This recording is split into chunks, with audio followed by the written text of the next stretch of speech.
Magandang tanghali mga kapatid. Isang restaurant ang nagmagandang loob na gumawa at maglabas ng bagong menu para isalba mga pananim ng mga magsasaka sa Benguet. Kabilang sa naisalba nila ang nasa higit 600 kilo ng cherry tomatoes. Ang tanong ko sa inyo mga kapatid, anong gulay mula sa Baguio ang hilig mong kainin? Tara, samahan niyo ako at magtatanong tayo dito. Carrots, repolyo. Bakit yun?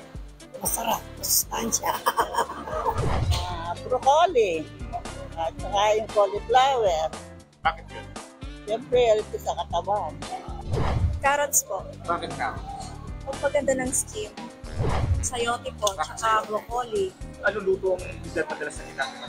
Ano po sa broccoli, beef broccoli. Sa sayote po, yung chapsul, Ang masarap na gulay sa Baguio ay broccoli. Bakit yun? Yes po, kasi yan po ay masustansya. Cauliflower at saka carrots. Bakit yun ang gusto niyo? Kasi yun ang masustansyang gulay. Saka kayang bili ng tao.